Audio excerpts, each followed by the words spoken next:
got. And I think for in my current setting, you know, I sort of picked up a school that had maybe been through quite a few different, uh, you know, methods, structures on behaviour that perhaps hadn't been particularly successful. And I think uh, they were more along the lines of zero tolerance.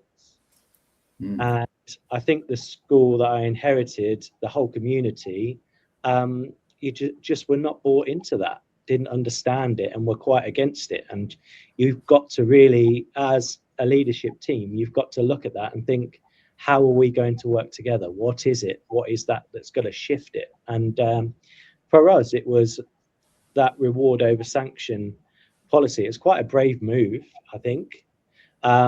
To be fair, and just to explain what that might be, you know, because I think it might baffle some people, but reward over sanction for us means that we have a house system, just like every other school, I'm sure, where they collect house points, reward points. But rather than sanction the things such as if a student doesn't bring their PE kit, we don't give them a detention. If they do bring their PE kit, we give them house points. If they haven't done their homework, we don't give them a detention. But if they have done their homework, we give them reward points. And what this is really is positive reinforcement. It's saying we want to reward the students that do the right things every single day. And we want to center the majority of our attention, and that's really hard, on those kids. And we want to put so much attention on those kids that other kids want to do the same thing, because they see how much teacher attention they're getting, you know, and positive attention as well. But to have a successful system like that, you need to make the rewards good. They've got to be good. So it's in, can you sustain that kind? I've worked in schools where the rewards were just silly. We were talking about MP3 players and all that kind of things. Is that what you're talking about? No, we don't. First of all, we have a progressive approach. So obviously the year 7 rewards are, I would say, much lower cost than the rewards in year 10 and year 11.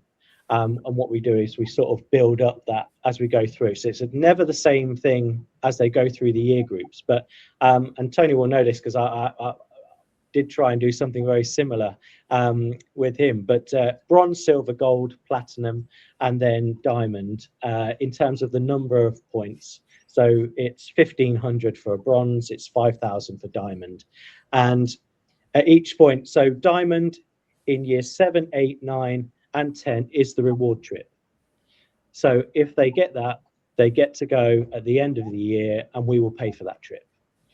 But leading up to that, obviously in year 7, they're motivated for something as simple as a badge, you know, and want to get their bronze, silver, gold. When we start to sort of get into year 8, we're offering sweet boxes, pizza parties, queue jumps. When we sort of get into year 9 and year 10, we're starting to sort of head into sort of vouchers. The biggest voucher we give is in year 10, and that's for a platinum award, and that's a £20 voucher. Now, when we get to year 11, and this is the most interesting one, and again, this is going to split your listeners down the middle, I'm sure, and parents. But year 11s need to get gold to go to prom. So they need 3,000 points. But if they get platinum, then they get a VIP treatment at prom.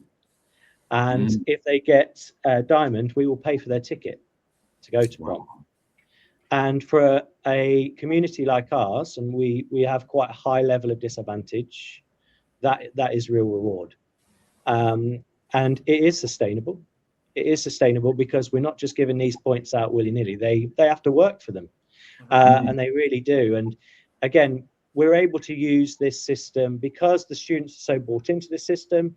We're able to use it strategically as well. So if we notice, let's say that late to lessons is starting to pick up, we can do reward weeks where we say, if you're on time for all your lessons this week, you'll get bonus points. You know, if we are doing anything particular that we think actually we really want their engagement with it, we will incentivize it through giving sort of bonuses for all those things. So again, it's a real strategic tool that has kind of helped. And I guess the proof's in the pudding, right? So we've reduced suspensions by 85%. Amazing. And it's significant. It's significant.